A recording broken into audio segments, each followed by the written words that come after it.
Good afternoon बंधुरा आमी आबार चले एलाम तोमादेर काछे एकटा मिनी ब्लग शेयर करते। तो এটা ভাবছো কোথায় যাচ্ছি বন্ধুরা? হ্যাঁ, ঘাট পার হয়ে কি সুন্দর অপরূপ দৃশ্য, খুব ভালো লাগে জানো তো। এরকম গঙ্গা পার হয়ে কোথাও ঘুরতে যেতে কিন্তু আমার দারুণ লাগে। জানি না তোমাদের কেমন লাগে। অনেকে তো আবার ভয় পায়, নৌকো বা লঞ্চে করে যাতায়াত করতে খুব ভয় পায়, কিন্তু আমার কিন্তু ছোটোবেলা থেকে বেশ ভালো অভ্যাস আছে লঞ্চ পার করে। কারণ আমরা চুচড়ো ঘাট পার হয়েই নৈহাটি যেতাম লঞ্চে করে বা নৌকো করে। তো এই অভ্যাসটা আছে, আমি এগুলোতে ভয় পাই না। দেখো ওখান থেকে সব দিদিরা এখনও ডান্স করছে। আমরা যখন ওই দিদিটাই কিন্তু ভয় পাই যেতে, বলেছে না আমি যাব না, তোমরা যাও। তো পিকনিকের ভিডিও তো তোমরা গতকাল দেখেছো, যারা দেখোনি এখনও অবশ্যই দেখে আসবে, আর যারা দেখেছো তারা এই সেকেন্ড ব্লগটাও কিন্তু দেখো, ঠিক আছে। আর যারা এখনও আমাকে ভালোবাসা দাওনি অবশ্যই আমাকে ভালোবাসায় ভরিয়ে দিও, আর আমিও তোমাদের কিন্তু ভালোবাসা দিয়ে আসবো। দেখো কি সুন্দর লাগছে। তো এই ঘাটটা বাঁশবেড়িয়া থেকে মানে ডানলপ বাঁশবেড়িয়া থেকে হালিশহর যেতে এই ঘাটটা কিন্তু অনেকটা চওড়া। যেমন আমাদের চুচড়ো চন্দ্রনগর ঘাটটা কিন্তু অতটা চওড়া নয়।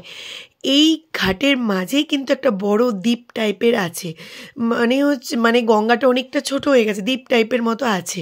দেখো কি সুন্দর বোট যাচ্ছে, দারুণ লাগছিল। কিন্তু প্রায় 35 মিনিটস মতো লেগেছে এই গঙ্গাটা পারাপার।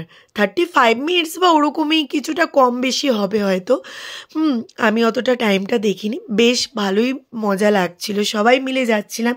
আমার মাকেও দেখেছো জানো তো বন্ধুরা।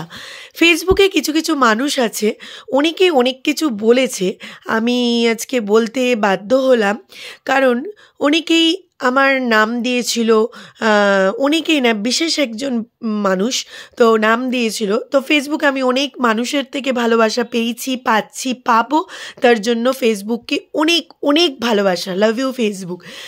তো কিছু একজন ব্যক্তি আছে যে মানে নাম দিয়েছিল, নাম দিয়েও তারপর সেই মানুষ এমনভাবে মেয়ে, যে একটা মেয়ে হয়ে, মানে একটা মেয়ের নামে, মেয়ে হয়ে না, সেই ব্যক্তি একজন মানে ছেলেই, তো মেয়ের নামে যে কিভাবে বলে আমি জানি না। তাদের ঘরেতেও হয়তো দিদি বোন থাকতে পারে, কিন্তু মেয়ের নামে যে কি করে বলে, হ্যাঁ, যে আমার তাতে কোনো যায় আসে না, আমি তাতে কোনো গায়েও মাখাই না।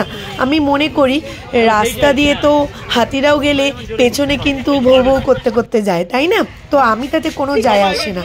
তো যে বলছে বলে যাও, তুমি বলছো তুমি বলে যাও, তাতে আমার কোনো যায় আসে না। তুমি আঙুর ফল খেতে পারোনি তার জন্যই তুমি এসব কথা বলছো। তুমি বাউন হয়ে চাঁদে হাত দিতে চেয়েছিলে, বাট তুমি ভাবতে পারোনি যে আমি তোমাকে ভাই কাম বন্ধু হিসাবেই ভেবেছিলাম, আদার্স কিচ্ছু নয়। আমি আমার জীবনের লাইফে কেউ নেই, আর আমি জানি না ইন ফিউচারে বাবা মার, সবাই দেখেছো আমি মা আমাকে সব জায়গায় নিয়ে যায় আসে। এই যে মানে এক একটা ভিডিও লোকে আমাকে পাঠিয়েছে, আমি তাকে দূর থেকে রেখেছি, তাকে দেখিও না, তাকে ব্যাপারটা সে একবার মানে অনেক কিছুই দেখছি। যাই হোক, আমি বলতে বাধ্য হলাম, আমাকে একজন পাঠিয়েছে, তো তার জন্য আমি এতদিন কিছু বলিনি। আমি ভাবি না ভাই, তোরা কি কাজ পাস, তোরা কাজ করছিস, কাজ কর না, কেন লোককে নিয়ে কন্টেন্ট বানাচ্ছিস? নিজের কন্টেন্ট কর, নিজের কন্টেন্ট তৈরি কর। যাই হোক, আমি বেশি কিছু বলতে চাই না। আমি চাই না ওদেরকে নিয়ে মাথা ব্যথা, আমাকে নিয়ে ভিডিও, আমাকে নিয়ে ডান্স, আমাকে নিয়ে যাই হোক আমি কি খাচ্ছি, কি পড়ছি, কখন ঘুমোচ্ছি সেই নিয়ে ভিডিও। লাস্টে যেই দেখলো আঙুর ফলটা আর পাওয়া গেল না, তারপর আঙুর ফলটা নাকি টক। যাই হোক, এই ঠিক বলবো না, তো কিছু আর বলতে চাই না। যে বলছে বলতে থাকুক, আমি আমার মতো চলছি, চলতে থাকি। আমার আই ডোন্ট কেয়ার, মানে এইসব মানুষগুলোকে আমি ভুলের চোখেও দেখি না, আর আমার কোনো দিন ইন্টারেস্টও ছিল না। জাস্ট বন্ধু ভেবেছি, ভাই ভেবেছি, ব্যাস, আর কিছুই না। নিজেরাই। যাই হোক, দেখো মায়ের দর্শন তোমাদের দেখিয়ে দিলাম। তো 1:30 বেজে গেছিলো বলে গেট বন্ধ হয়ে গেছিলো। বজরংবলীকেও দেখালাম, বাবা তারনাথকেও দেখালাম। সবাই ভালো থেকো, সুস্থ থেকো আমার আপন মানুষরা, খুব ভালো লেগেছে। হিংসা না করে এগিয়ে চলো। সত্যি হিংসা করে এই প্ল্যাটফর্মে কিচ্ছু হবে না। কেউ তাড়াতাড়ি হচ্ছে, কেউ ধীরে ধীরে হচ্ছে, কিন্তু তুমি ধৈর্য রাখো, তুমিও একদিন হবে। তো তার জন্য বলছি, তুমি মানে কিছু পাওয়ার আশায় কাউকে কোনো রকম ক্ষতি করো না, ভালোবাসা দাও, ভালোবাসা অবশ্যই পাবে, কারোর বদনাম করো না, এটা ভেবে রেখো ভগবান কিন্তু আছে। কৃষ্ণ ঠাকুর বলেছে কোনো কিছু পাওয়ার আশা করো না, নিজের কাজ করো। চলো, ভালো থেকো, সুস্থ থেকো, আবার দেখা হচ্ছে নেক্সট